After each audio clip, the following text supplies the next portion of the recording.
Hey everyone, it's Mark Ferguson with Invest for More, and welcome to another real estate investing video. Today we're talking about 5 tips to help you buy your first investment property or buy another investment property if you've already bought one.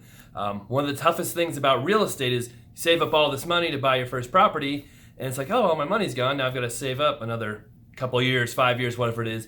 Lots of ways to get around that to buy quicker and faster. But this is mostly for people who are really looking to get started, buy that first property, and we're gonna go through some of those tips.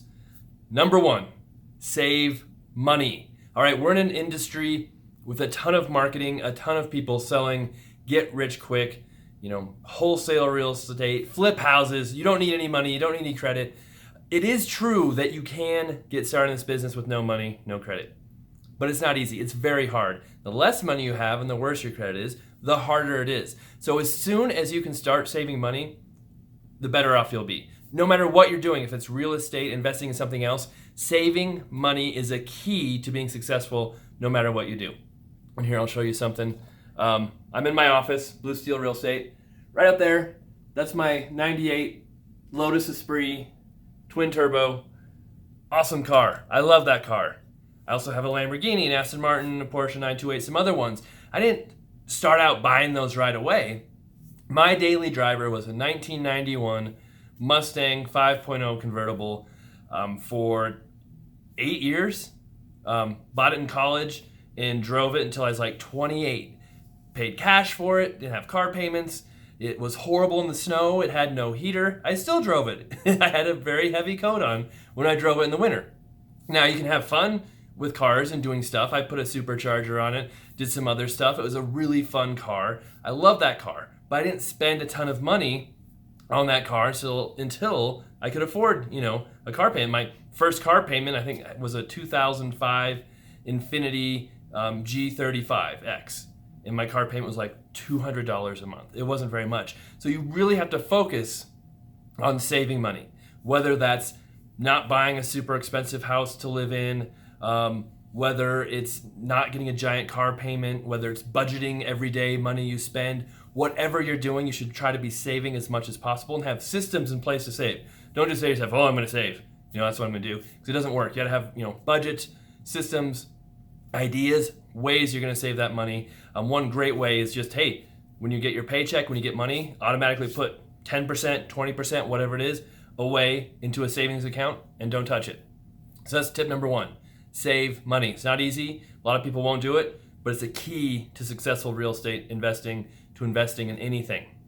Number 2 is learn your market. A lot of people are out there trying to do deals, get rentals, flip houses, do wholesale, assignments, and they don't even know what values are. They don't know what a good deal is. They don't understand real estate, and it can get them in a lot of trouble. So you have to be out there looking at houses, going to open houses, looking on Zillow, looking on Realtor.com, whatever it is. Go out there and learn your market. Just look at houses nonstop, over and over, till you figure out, okay, this is kind of what prices are. Then you kind of go on Zillow or maybe some other sites, call a property manager, say, hey, what are rents going to be? You've just got to immerse yourself in the market so that you know what prices are. Now, real estate agents can help you with prices, but you still need to know yourself, right? So other people shouldn't be doing your job for you. Knowing prices, values when you're a real estate investor is one of the most important things you can do, because getting a great deal on real estate is one of the hugest, biggest, most gigantic advantages of real estate. Allows you to refinance, get money out, banks like you. So knowing your market is essential to getting started in real estate. Number 3 is talk to a bank.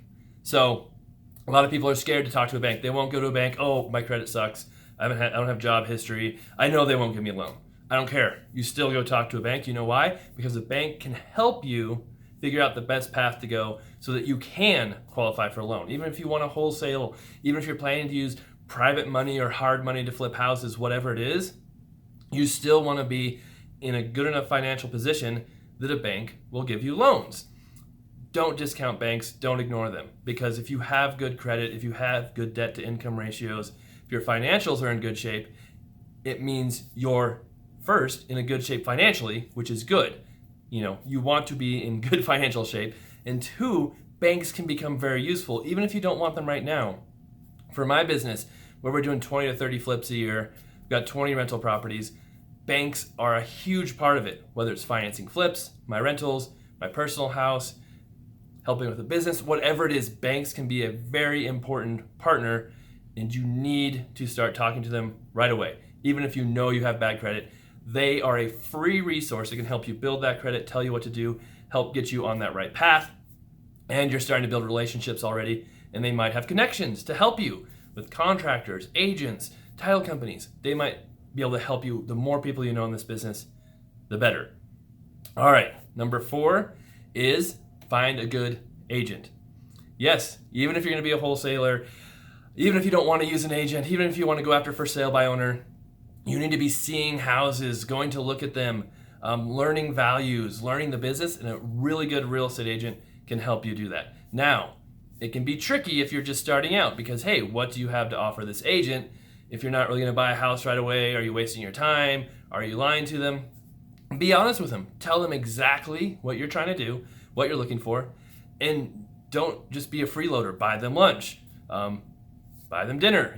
Show you appreciate the work they're doing. Be honest with them, and you don't have to find that super experienced investor agent. I'm kind of like that super experienced investor agent. I don't work with investors. I'm their biggest competition. So you don't want to work with me. I don't work with them. It's a massive conflict of interest. You don't have to have an agent who's an investor to teach you how to invest. That's your job to learn that. Their job is to act very fast, show you houses, know how to write contracts, know how to facilitate the selling and buying of real estate. So find someone who has time for you, isn't super busy. They can be young, they can be ambitious, as long as they have an idea of what they're doing. And if they have more time on their hands, they'll be more likely to help you as well. Finally, number 5 is focus. Figure out what you want to do. After you've seen houses, you've talked to agents, what is it you're doing? Do you want to wholesale? Do you want to buy flips? Do you want to do rentals? Do you just want to buy a house to live in right now and then later turn it into an investment? That's okay, but focus is key. And figure out kind of, what type of property you're looking to buy. You don't have to start out with a 32 unit apartment building. That's almost impossible to do. Might take you 10 years of saving. Then by the time you save, prices are higher, takes more money. You have to keep saving some more. But anyway, that's another video. But figure out what you want to do. Single family homes. Or you want to house hack a multifamily. Are you going to buy, repair, rent, refinance, do the BRRRR strategy? Figure out what your strategy is going to be, what type of property you want to buy, and then focus on that strategy. Figure out how you're going to do it, how you're going to make it work, and build a plan.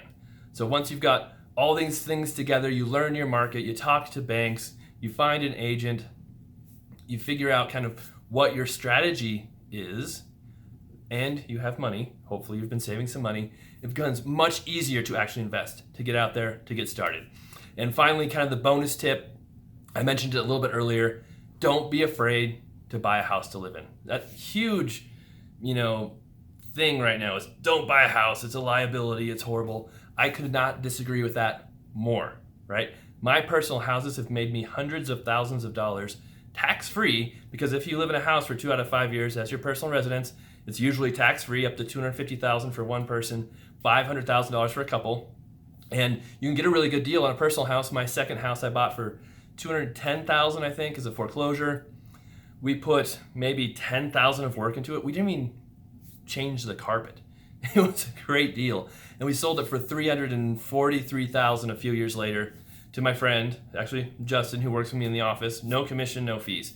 It was all tax-free. And less than a year after I bought that house, I refinanced it, took $50,000 out of it, more than I ever spent to buy it, and used that to buy my very first rental property. So I love hearing how people try to explain to me how that was a liability, making $130,000 tax-free, getting a line of credit that allowed me to buy my first rental, and I didn't have to pay rent the whole time I lived there either because I had a house to live in. So don't be afraid to go that route with the owner-occupant where you buy a house, get a really good deal, live there a year, turn it into a rental, or the live and flip where you buy a house, live there 2 years, fix it up a little bit while you live there, then sell it, make the profit tax free. I'm not an advocate for fixing up stuff yourself usually, but if you're living in a house, it makes it so much easier because you're there with your family, your kids, your spouse. You're not off working on a house, hating your life all the time. There's no rush. It's so much easier if you want to work on stuff yourself if you live in the house. All right, that's all I've got for this video. Hope you guys enjoyed it. If you want more information, more help on these subjects, I have 8 books on Amazon now, but 2 of them are very specific to this. The first one is Buying into Success, which is a book about Mo, if you guys have read it, and his life kind of as a young adult, learning about real estate, how to buy a house, how to invest, going through all the things we talked about, talking to lenders, agents, qualifying for loans, all that stuff, and how he ends up buying a house. So that's an awesome one. And then Build a Rental Property Empire has been kind of my bestseller for many years, just the ins and outs of rental properties and everything that goes into them, from financing, finding deals, managing them, finding contractors, repairing them, even selling them. And yes, there's a commercial chapter in that now as well, since we've personally switched from residential to commercial investing the last few years.